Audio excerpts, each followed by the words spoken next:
J'ai fermé, après la vidéo précédente, mon projet. Du coup, lorsque vous allez redémarrer Filmora, vous allez vous retrouver dans cette configuration-là, c'est-à-dire la configuration d'accueil de Filmora. Et vous remarquez que, contrairement à tout à l'heure, nous avons là maintenant la vignette qui concerne le projet. Donc ça peut être intéressant parce que du coup, les projets que vous avez mis, que vous avez fait en local, puisque c'est ce qui est marqué ici, ces projets locaux, vous avez la possibilité ici, je ne vais pas le faire, de le mettre à la poubelle, et vous avez la possibilité ici en fait de l'envoyer vers le cloud. Donc le gros avantage de ça, c'est que ça va vous permettre de le rendre disponible sur d'autres applications. Si vous allez sur un Mac, eh bien vous allez pouvoir le resynchroniser, donc du coup ça vous permettra d'avoir la version locale sur ce PC-là et la version sur le cloud qui va se trouver ici. Et du coup aussi sur les applications mobiles, que ce soit iOS, iPadOS, Android, vous le retrouverez.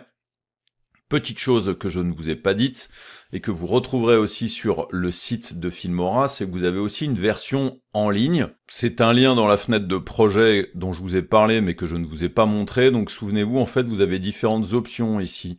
Vous avez cette partie-là qui est la liste des tâches, la liste des transferts, et ici vous avez les préférences, rechercher des mises à jour, télécharger l'application gratuitement qui, lorsque vous faites ça, vous permet d'avoir le lien vers Android, donc mobile, App Store, Google Play, ou tablette, App Store, Google Play.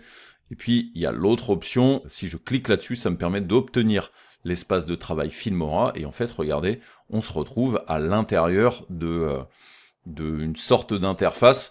Là, par exemple, je peux venir ici, cliquer sur ce projet-là, et là, regardez, ça me permet de rentrer dans une sorte de fenêtre de montage, un petit peu comme celle de Filmora, un petit peu plus simplifiée, puisque là en fait j'ai les icônes sur le côté, il y en a que quelques-uns, mais du coup vous pouvez tout à fait utiliser Filmora en ligne sur cette espèce d'interface sans forcément installer une application sur votre ordinateur ou sur votre téléphone.